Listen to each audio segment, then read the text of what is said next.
Mm,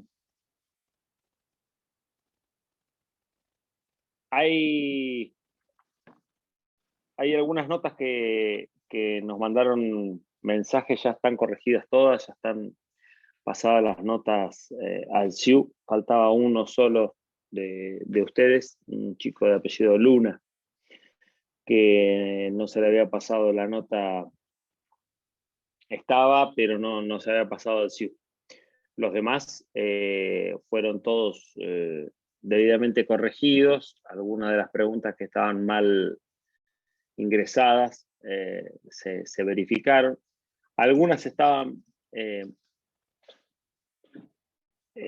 mal formuladas, entonces, bueno, se les dio el beneficio de la duda. Y otras definitivamente por algún error, que es más que nada operativo, ingresaron cuando correspondían a otras bolillas. Así que muy probablemente ya para el recuperatorio esos temas se van a zanjar. Pero bueno, hoy tocaba el tema de ejercicio de las acciones. ¿Alguna pregunta antes de empezar con eso?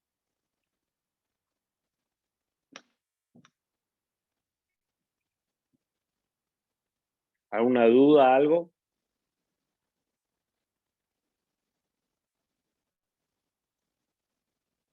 ¿No? Bueno.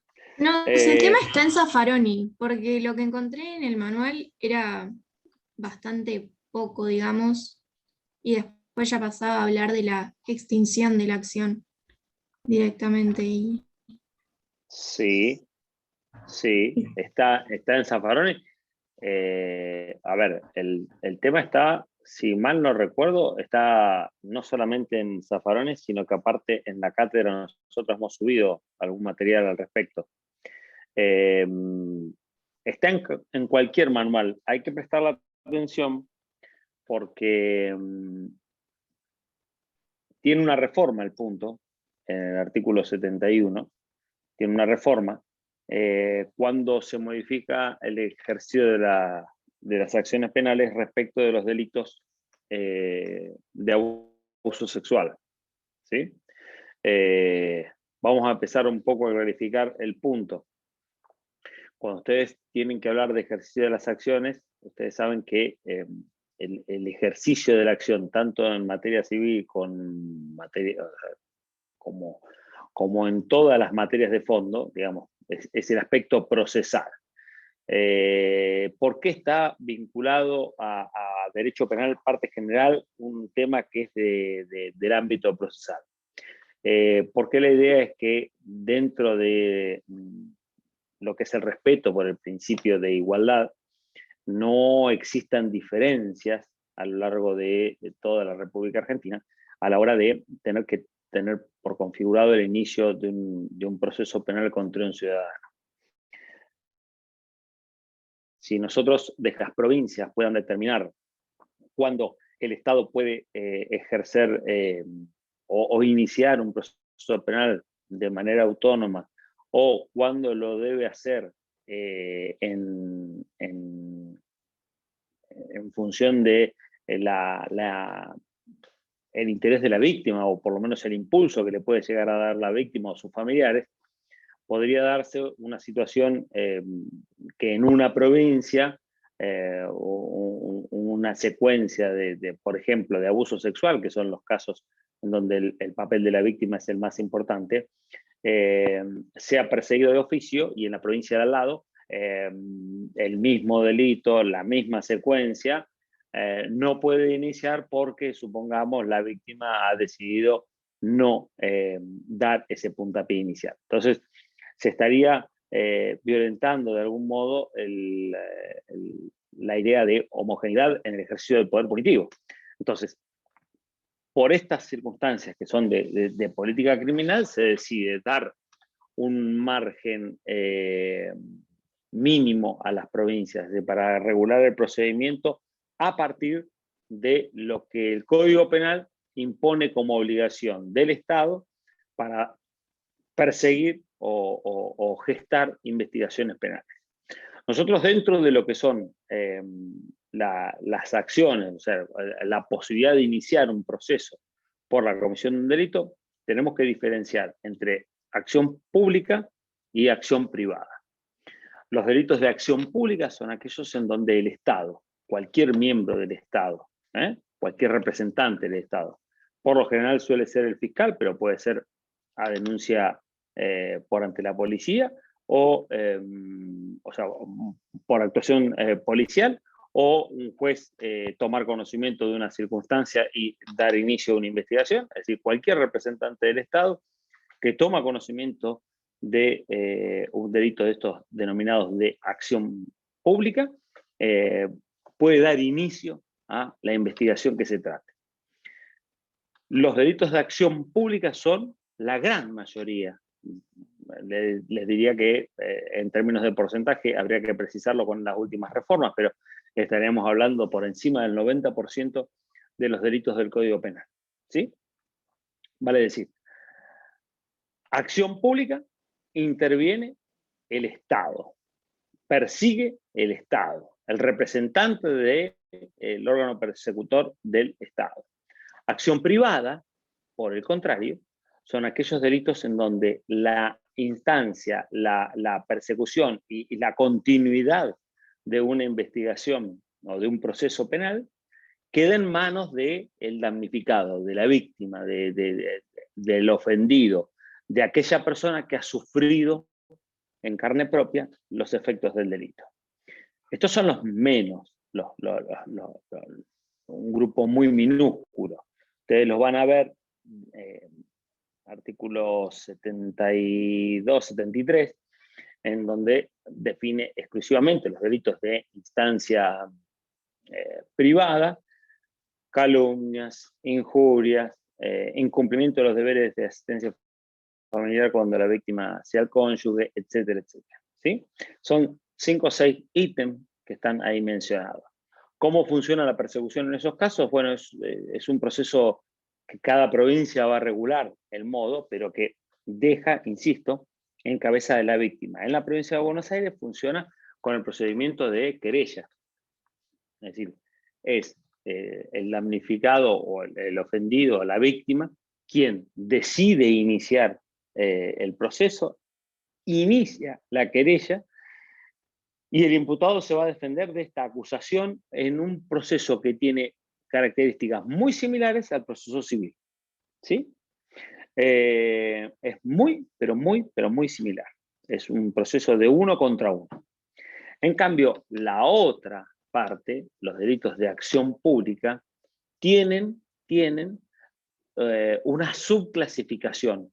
Admiten una separación en términos de su posibilidad de ser iniciado.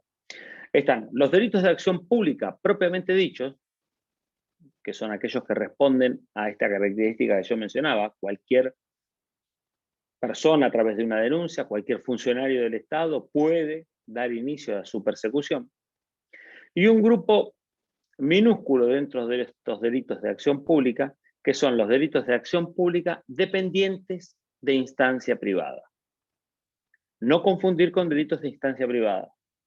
¿Sí? ¿Por qué? Porque en aquellos, dijimos, en los de instancia privada, quien impulsa el proceso es el damnificado. En estos delitos de acción pública dependientes de instancia privada, lo que necesita el Estado para avanzar, para impulsar, para perseguir a una persona, es que el puntapié inicial sea dado o por el damnificado o, de acuerdo a la edad que tenga, por el representante legal.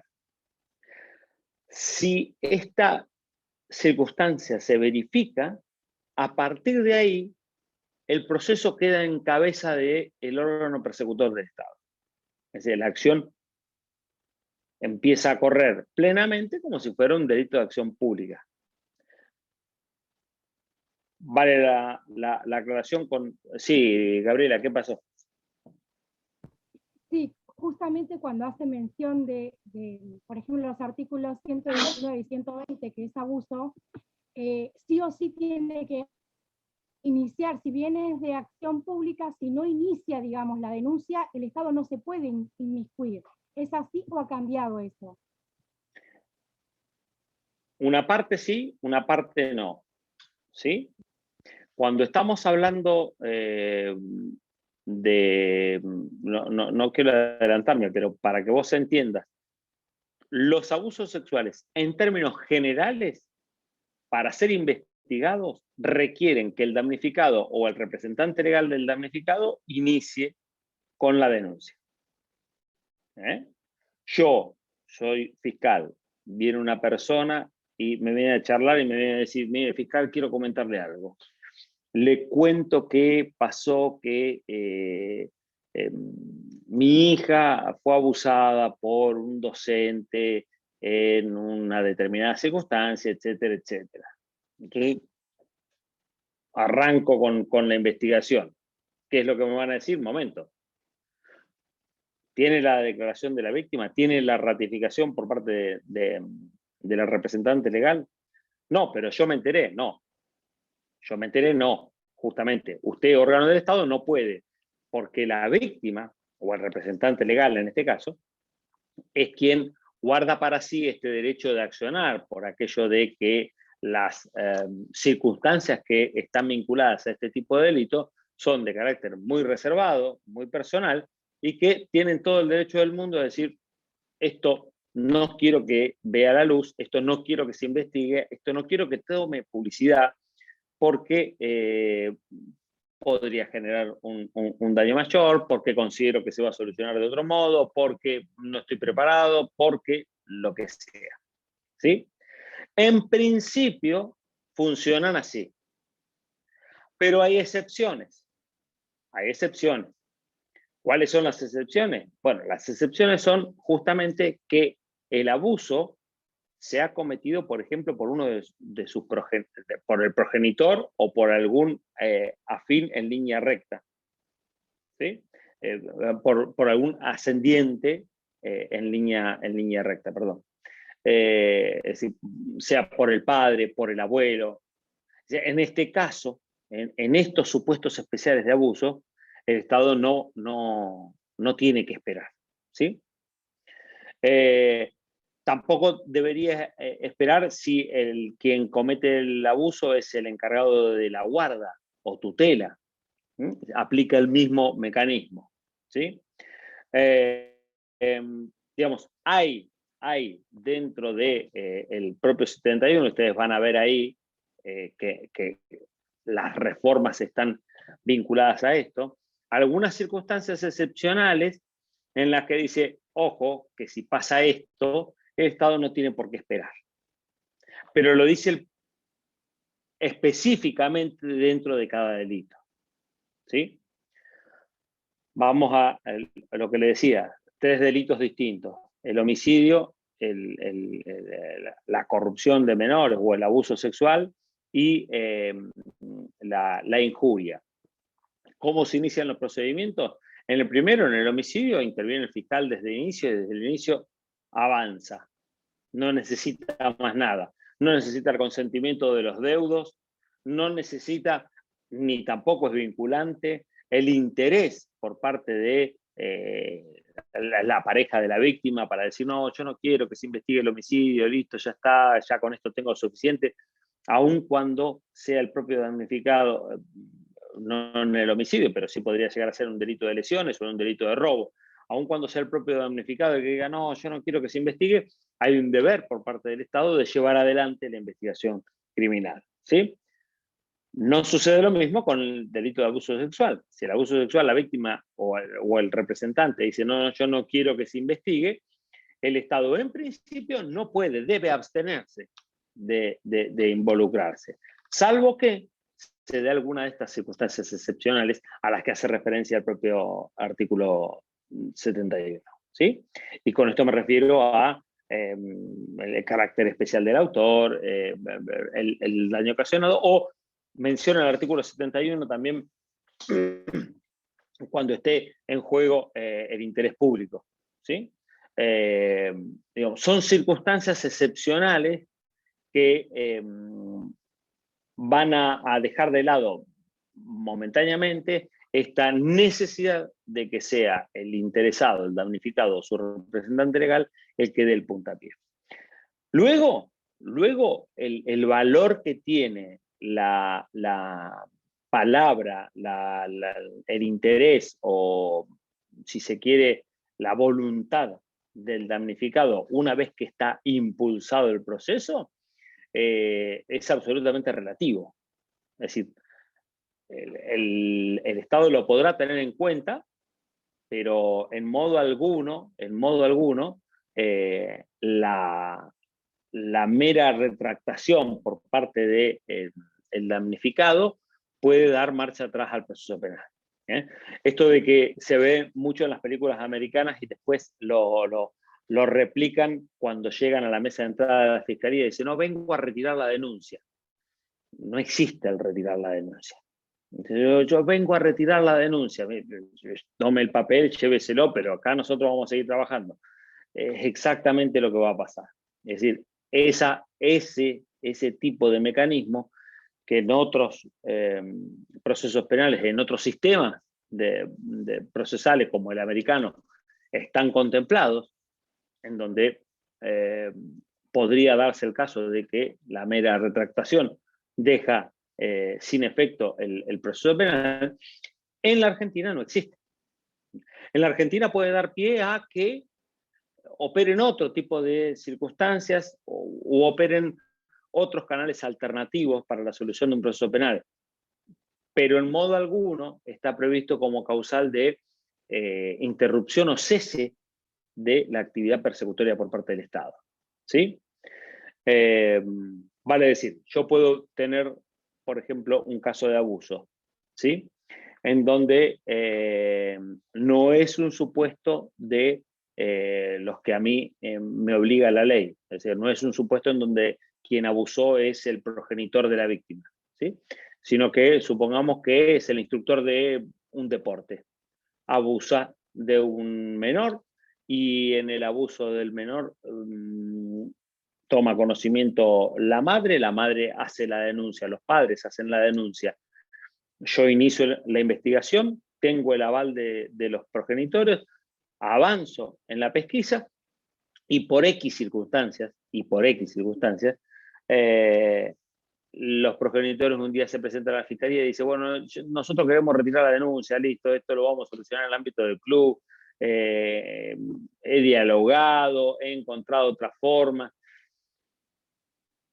A mí me puede servir para justificar quizás una circunstancia de archivo si es que no tengo otros elementos válidos o no tengo un hecho de entidad suficiente como para avanzar. Pero si yo considero que el hecho es grave y tengo cómo probarlo, esa mera manifestación de los padres no alcanza a gravitar en la función persecutoria del Estado. Por eso la acción es pública.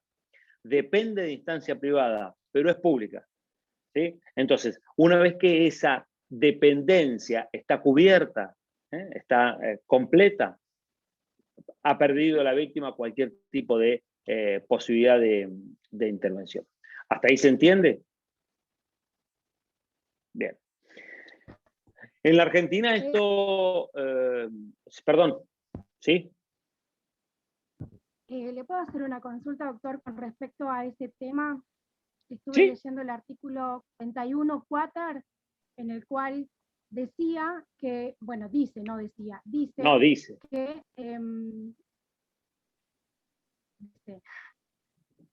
léalo. Que todos los delitos que están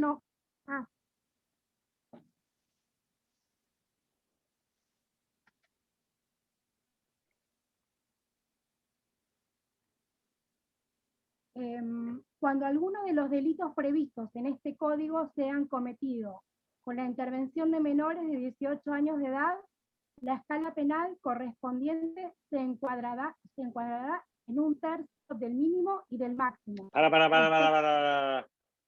Te fuiste del 71 al 41. Sí, porque ayer estuvimos viendo esto de el máximo y el mínimo, y me estuve leyendo los artículos, y esto por ahí me trajo dudas, porque el doctor hizo las referencias de lo divisible, lo indivisible, y yo lo quiero relacionar, por ejemplo, este artículo con el artículo de abuso, por ejemplo, en este caso, si el abuso fuera de una menor de edad y el que es mayor de edad cumplió hace poco, 2 meses, ponele, 18 años y 2 meses, y se pudo haber cometido un abuso a una chica de 16, suponiendo, ¿no? Entonces, ¿qué se le va a aplicar? Porque también está este artículo en el cual, si bien el 119 dice cuáles serían el periodo que se le puede aplicar, pero este hace relevancia a que se le agrega un poco más de lo que dice, o no se le va a agregar un poco más. Gabriela, tranquilízate, tranquilízate. El artículo 41 teres, ¿no? Habla de delitos cometidos con la intervención de un menor. No dice delitos cometidos por un menor. ¿Sí? Y la intervención es una intervención activa. Es decir, el menor, junto a mí, que soy mayor, participó cometiendo un delito. En el abuso sexual de 1 a 1, o el menor era el imputado y entonces lo tengo que juzgar como menor, o el menor era la víctima y por ese artículo, nada. ¿Se entiende? El aumento de pena sucede, por ejemplo, cuando saliste del abuso, porque el abuso es personal. Es muy difícil la participación en un abuso. Hay que pensar un hecho bastante de laboratorio para no caer en que estamos en una coautoría y no en un abuso, en una participación, ¿sí? Y aparte es de pura actividad, requiere la actividad del sujeto completando el tipo en su totalidad. Pero bueno, en principio, esto es más aplicable al robo. Yo voy a robar con un menor de edad, entonces, por esta idea de que lo estoy llevando o intento valerme del menor y de su minoría de edad para lograr algún tipo de beneficio, porque quizás el menor con esa carita de nene logró que le abrieran la puerta, después yo pude entrar a robar. O sea, yo me valí del menor, aunque la fórmula del código dice delito en el que intervenga un menor. No me dice qué tipo de intervención. Pero es cuando yo mayor voy con un menor. No es lo que estamos planteando acá. Acá estamos planteando es cuando el Estado puede avanzar per se o puede avanzar requiriendo la conformidad de una víctima y que esa conformidad de la víctima la va a dar la víctima en tanto si es mayor y si es menor la va a dar un padre. Son dos cosas totalmente distintas. Lo único que se vincula un tema con el otro es la palabra menor, pero la palabra menor te va a aparecer en un sinnúmero de ítems de nuestra materia. Así que no te confundas, no lo mezcles, no te vuelvas loca, ¿sí? Después, cuando veamos de vuelta, si querés, algún día quieras repasar la parte de agravantes y atenuantes, no tengo ningún problema, porque tiene también su discusión. Y cómo gravita ese agravante respecto del mayor y si tiene que haber diferencias o no entre el mayor y el menor. Hay toda una discusión al respecto, pero es otro tema. Es atenuantes, agravantes o lo que se llama individualización de la pena, individualización judicial de la pena.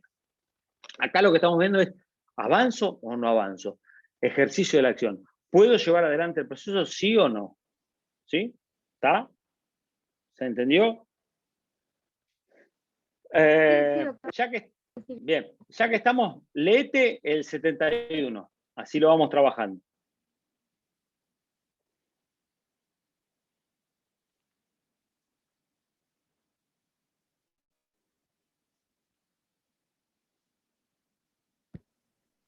Yo tengo, no sé si es medio viejo el que yo tengo, no sé si será el que, no tengo con la... Mira, aunque sea del 2020, a ver quién tiene uno que sea lo más nuevito posible y lo vamos trabajando.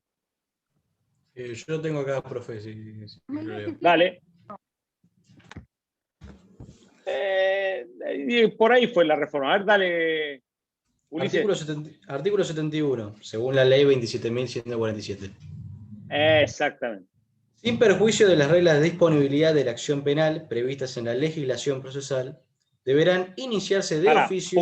Punto. Escúchame eso. Y esto le sirve para todo. ¿Vieron lo que dice ahí? Sin perjuicio de las reglas de disponibilidad de la acción penal. ¿Esto qué significa? Dice, mire, cada una de las provincias puede regular como sea el ejercicio de la acción penal.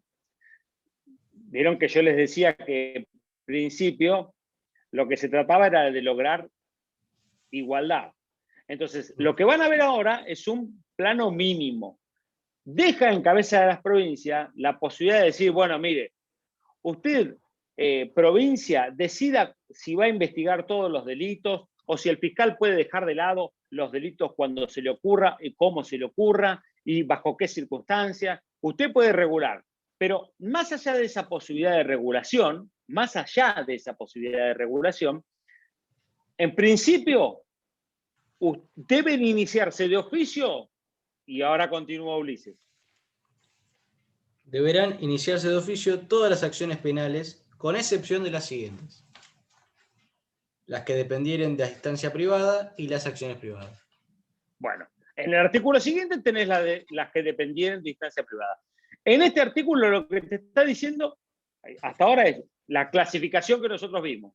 Acciones públicas propiamente dicha, acciones públicas dependientes de instancia privada, y después, por otro lado, van a ir las acciones privadas. ¿Sí? Son dos de un lado, uno del otro. Insisto, el reconocimiento de los mecanismos que cada proceso penal de cada provincia puede establecer para dejar de lado una investigación. Lo que se conoce como principios de oportunidad. ¿Sí?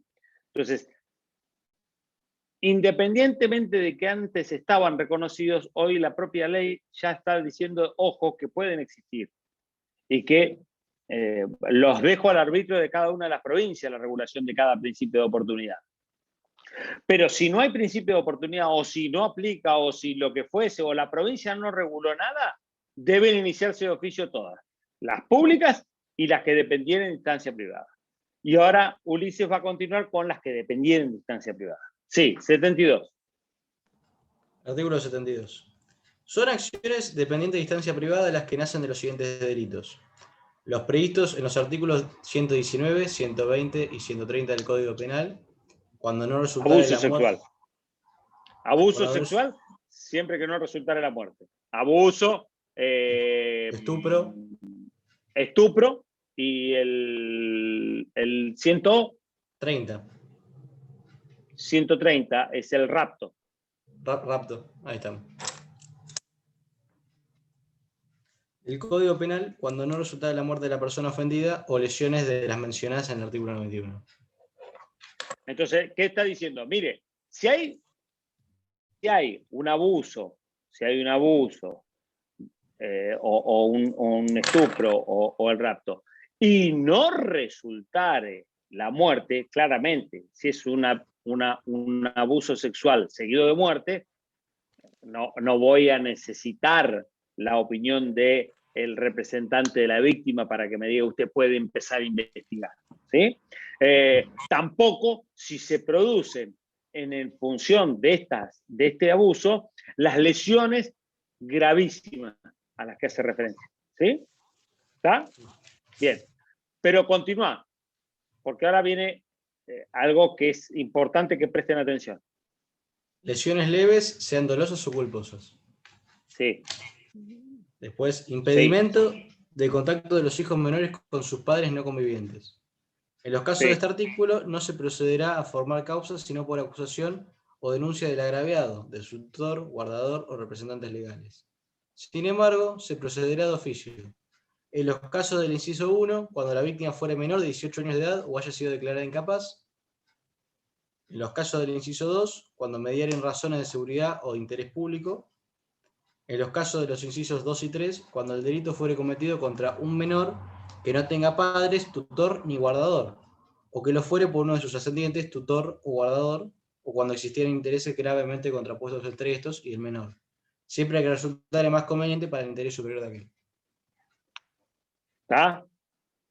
Entonces, repetimos, a ver, tenemos bien ubicados los incisos. El primero es abuso sexual. El segundo son las lesiones leves, culposas o dolosas. Y el tercero, el impedimento de contacto. ¿Hasta ahí estamos? Son los 3 incisos. ¿Sí? Después de eso, fíjense que viene la explicación de cómo pivotean, de cómo se aplica. Ulises, ¿puedes volver a leer después del tercer inciso cómo sigue? En los casos de este artículo no se procederá a formar causa sino por acusación o denuncia del agraviado, de su tutor, guardador o representantes legales. Sin embargo, se procederá de oficio. Punto. Punto. Hasta ahí vamos. Entonces, no podemos, salvo que sea alguno de los representantes el que hace o el agraviado o alguno de los representantes que hace la denuncia. Y ahora empieza a poner excepciones. Sí. Dale. Sin embargo, se procederá de oficio en los casos del inciso 1, cuando la víctima fuere menor de 18 años de edad o haya sido declarada incapaz. Punto. Menor de 18 años de edad o incapaz. El inciso 1, recordamos cuáles eran. Artículo 119, 120 y 130. ¿Sí? Antes esto no era así. ¿Está? Ahora te dicen, menor de 18 años, de oficio. Menor de 18 años o incapaz. Es decir, puede ser mayor de 18 años, pero incapaz. ¿Estamos? De oficio. No hay esto. No, quiero denunciar, pero que no se investigue. No. Usted denunció, usted nos da el anoticiamiento, nosotros investigamos. ¿Sí? Sí, continúo. En los casos del inciso 2, cuando medieren razones de seguridad o interés público. Bueno, esto es bastante discutido. Es decir, cuando unas lesiones de índole dolosa o culposa pueden llegar a generar, si son lesiones leves, motivos de seguridad o de interés público. Bueno, pensemos en el caso de que se produzcan cuando, por ejemplo, está dando un discurso el gobernador, que alguno pase las filas de seguridad y alcance a pegarle una trompada y le deje el ojo hinchado, y que sean simplemente lesiones leves.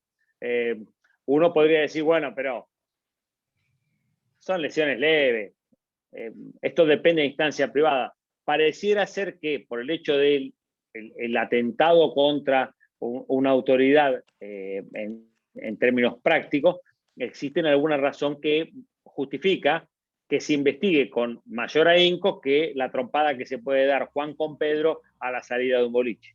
¿Está? Lo mismo si se dan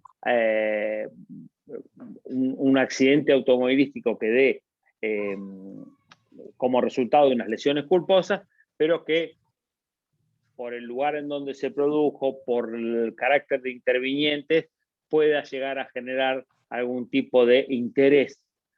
Solamente este interés puede generar o saltearse la necesidad de que exista un impulso de acción por parte de los damnificados. De lo contrario, si el damnificado, cuando va a hacer la denuncia, no quiere instar la acción en las lesiones dolosas o culposas, es suficiente como para que el Estado no pueda intervenir.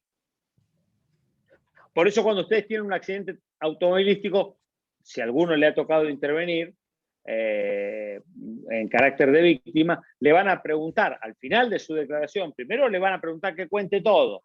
Y ustedes van a estar contando todo, que yo iba y que pasó y que justo el semáforo y que la gaviota cruzaba. Cuando terminan de todo, le preguntan, ¿usted quiere instar la acción penal? Muchas veces sin explicarle en demasía en qué consiste esta afirmación. El que dice sí genera que el proceso continúe. El que dice no genera que el proceso se muera ahí. Insisto, cuando estamos hablando de lesiones dolosas o culposas de carácter leve. Si las lesiones son graves, el Estado interviene de oficio. ¿Vamos? Ulises, ¿dónde está? Continuamos. En los casos de los incisos 2 y 3, cuando el delito fuere cometido contra un menor que no tenga padres, tutor ni guardador, o que lo fuere por uno de sus ascendientes, tutor o guardador, o cuando existieren intereses gravemente contrapuestos entre estos y el menor, siempre hay que resultar más conveniente para el interés superior de aquel. Bueno, ¿está claro? Entonces, en estos dos casos, claramente, yo voy, por ejemplo, ¿no? Me encuentro con que denuncian, pero no quieren instar la acción, y denuncian que el padre le pegó al hijo. Entonces, lo que está diciendo este inciso es, ojo, cuando existe este interés contrapuesto, el Estado no puede hacerse a un lado. O sea, no es lo mismo que digan que al nene le pegó el verdulero, en cuyo caso diga, de algún modo lo vamos a solucionar, que esto que el otro, a que diga que le pegó el padre. Porque el verdulero quizás lo veo una vez al año, le podré poner algún tipo de restricción, podría ir a otra verdulería y chao, se acabó. El nene que está con el padre, convive con el padre, va a tener el vínculo eternamente con el padre. Entonces, no es tan sencillo esto de que le haya pegado, le haya generado una lesión y que el Estado pueda correrse a un costado y decir, bueno, si no me insta la acción, yo no me meto. Entonces, este inciso nos dice, ojo, si hay intereses contrapuestos, si es de uno contra el otro, el Estado tiene que intervenir, tanto en el caso de las lesiones como en el caso de el impedimento de contacto de hijos no convivientes. ¿Sí? Ahí termina, ¿no es cierto, Ulises? Sí, ahí termina. Bien, y el que le sigue es el que describe las acciones privadas. ¿Está? Sí. Esto es digamos, lo más importante a repasar en el punto de ejercicio de las acciones. Cuando hablan de principio de legalidad y de oportunidad, que es el único tema que nos faltó para repasar, lo van a tener. Creo que en el manual está explicado, pero si no, en el campus tienen que tener ese material. Están aludiendo a cuál es el sistema legislativo que vamos a tener para elegir qué tipo de delitos perseguimos, ¿sí? Está claro que el Estado no puede hacerse cargo de la persecución de todos los delitos que se cometen en un territorio. Primero porque no es un Estado que sea omnisciente, es decir, no es un Estado que está en todos lados, no hay una suerte de vigilancia completa, un control tipo Gran Hermano en el que el Estado se entera en tiempo real de todos y cada uno de los ilícitos, ¿sí? El Estado se entera de lo que los funcionarios del Estado se enteran, o bien por prevención, o bien por denuncia, o bien por anuncio, o bien por el evento a todas luces apreciable. En principio, los dos sistemas que corren, digamos, de manera a veces enfrentadas y otras veces complementadas son el principio de legalidad o el sistema de legalidad y el sistema de oportunidad. El sistema de legalidad exigiría que el Estado se haga cargo de perseguir todos y cada uno de los delitos que lleguen a su conocimiento. ¿Sí? Y pareciera ser ese el sistema que había elegido el legislador de 1922, cuando en el Código se instauró, antes de que tenga el 71 esta frase, independientemente de que las provincias puedan disponer, esa frase inicial del 71, antes de eso, la primera formulación del 71, obligaba al Estado a perseguir todos los delitos, ¿sí? Dejaba una excepción muy chiquita, pero en principio daba la obligación de perseguir todos y cada uno de los delitos. Muy por el contrario, los sistemas de oportunidad, reconociendo esta falencia con la que cuenta el Estado, en realidad más que falencia, imposibilidad material de concretar persecución de todos y cada uno de los delitos, empieza a gestar mecanismos que tienden a optimizar la persecución penal, dejando de lado aquellas circunstancias que generan o bien un menor nivel de conflicto, o bien que encuentran solución por canales alternativos, ¿sí? Estos sistemas de oportunidad que se empiezan a ver principalmente a partir de la mitad del siglo pasado, encuentran dos formas o dos líneas de tratamiento, o por lo menos de su estructura. La oportunidad reglamentada o la oportunidad libre. Cuando dicen oportunidad libre, quieren decir algo así como que el organismo de persecución tiene libre arbitrio para elegir qué investigaciones escoge para llevar adelante y qué investigaciones desecha y no las lleva adelante ni se preocupa por ellas. Algo muy parecido a lo que ocurre en el sistema americano, en donde es el fiscal el que decide este caso, o sea, tiene todos los casos en carpeta y decide, este lo investigo. Y a partir de ahí se inicia la investigación. Ahora, cuando el fiscal dice, esto no lo investigo, no lo investiga y se acabó. Es libre la posibilidad de elegir cuáles de los casos lleva adelante en investigación, ¿sí? Se confía en el criterio del órgano de persecución y como son,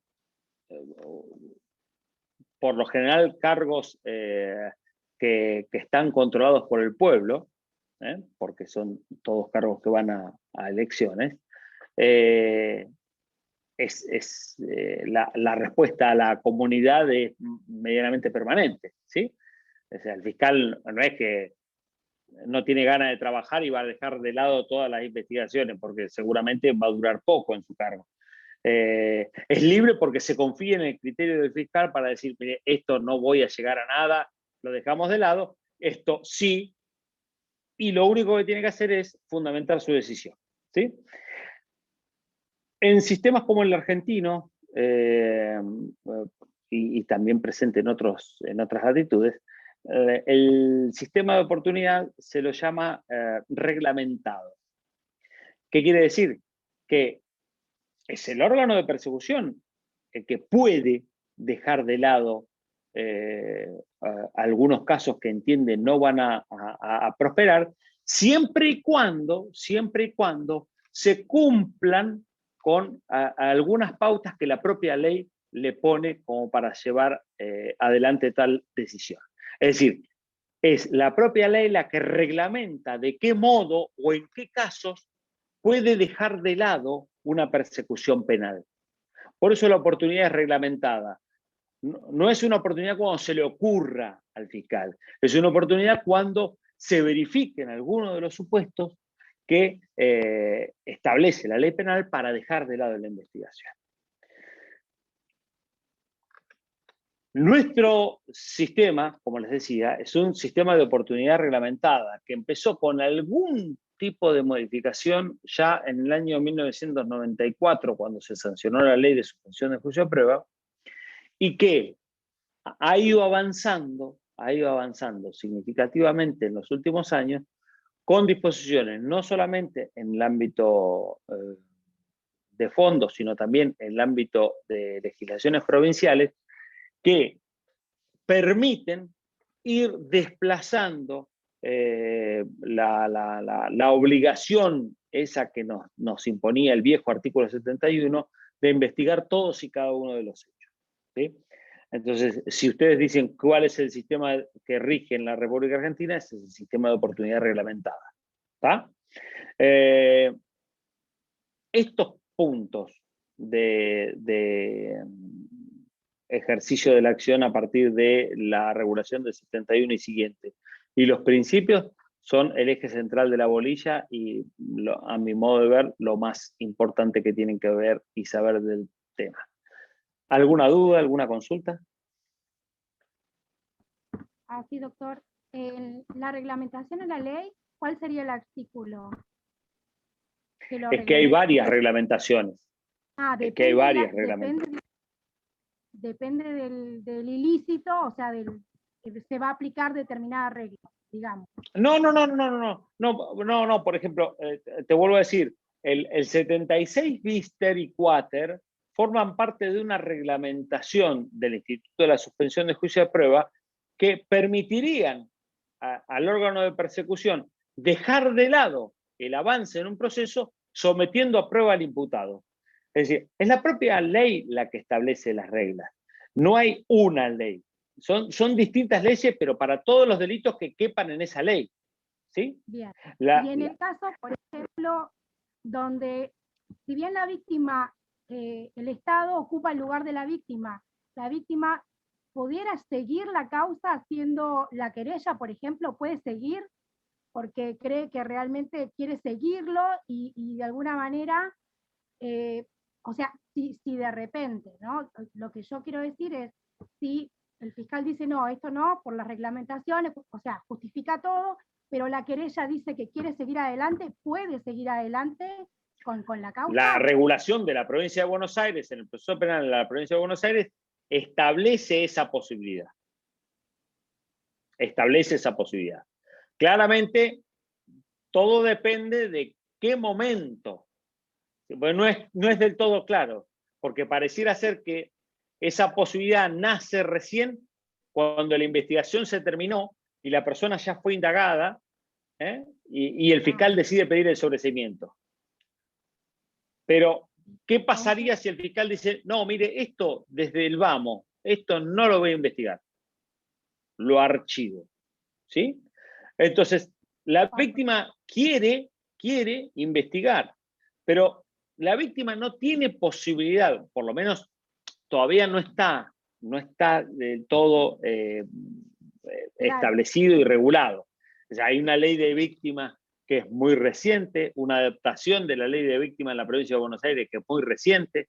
Hay mecanismos que no están implementados en la provincia de Buenos Aires, y entonces, digamos, pareciera quedar ahí en un gris. Todavía hoy por hoy, esto yo te tendría que decir, no, mirá, la suerte está echada, salvo que el abandono del proceso por parte del fiscal sea cuando terminó la investigación. Entonces, si cuando terminó la investigación el fiscal dice, esto está para sobreseimiento, y la víctima dice, no, yo quiero que vaya a juicio, pues bien, puede la víctima ir sola a juicio. Lo que no podría hacer la víctima hoy, en este estado de cosas, es hacer una imputación y llamar a 308, que es el acto de declaración del imputado. Pero esto ya es materia procesal. Ya es materia procesal puramente. No nos metamos en eso porque estamos confundiendo las cosas y te vas a hacer un matete. ¿Sabés si que en nuestro país, en nuestra provincia, en nuestro país, existe un sistema de oportunidad reglamentada? Es decir, que los órganos de persecución del Estado, si cumplen con las pautas establecidas en distintas leyes que han fijado mecanismos de salida anticipada. Cuando digo anticipada es antes de la sentencia, ¿no? Es decir, estos mecanismos alternativos o de salida anticipada son, señor, mire, la forma natural en que termina un proceso es en una sentencia, que va a decir bueno, malo, inocente, culpable. Ahora, existen otros mecanismos que permitirían, por ejemplo, la mediación, salir del proceso penal con una solución distinta a la celebración de un juicio. Vamos a una etapa de mediación, el imputado quiere mediar, la víctima quiere mediar, se llega a un acuerdo, se archivó la causa. Entonces, salió por un criterio de oportunidad reglamentado que otorgó una salida distinta a la sentencia. Esto existe hoy en la provincia de Buenos Aires y en la República Argentina en su conjunto, ¿sí? Este es el sistema que tenemos hoy nosotros. ¿Cuál es el alcance? Bueno, va a ir variando, pero digamos, dentro de los sistemas, sabes que ni existe la obligación de perseguir todo y cada uno de los delitos, ni tampoco es cierto que el fiscal pueda dejar de lado cualquier investigación como se le plazca, cuando se le ocurra y simplemente por su mero arbitrio, ¿sí? Es una solución intermedia. ¿Sí? Sí, sí, gracias. Bien. ¿Alguno más? ¿Alguna más? ¿Alguna duda? ¿Alguna consulta?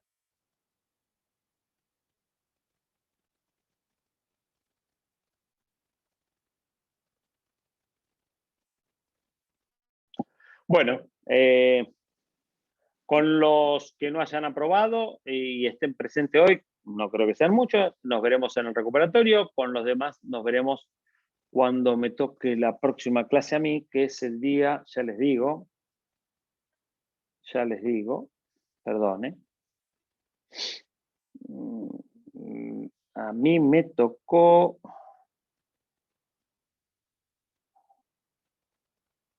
ya les digo, me tocaría dar el día 2 y 3 de junio de mes próximo, ¿está? Así que hasta ese día no nos vamos a estar viendo.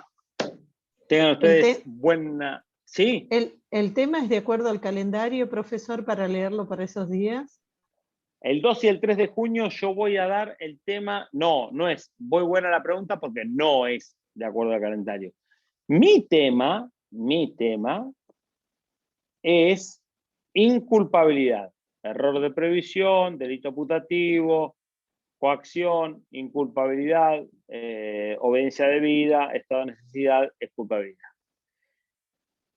El día que toca eso, que me tocaba dar ese tema, yo estoy de turno, entonces pedí que me lo pasaran una semana y entonces Carla Wad toma esos 2 días, toma el 26 y el 27 de mayo, pero va a dar los temas que le tocaban a ella, que son concursos, ¿sí? Entonces 26 y 27 ven concursos y la semana siguiente, 2 y 3, van a ver conmigo error de previsión y todo el resto de culpabilidad. Gracias. ¿Está? Sí, sí. Bueno, gente, buena semana, buen fin de semana y nos estaremos viendo pronto. Chao, profesor. Gracias, Chao, profe. Gracias. no, por favor. Profe.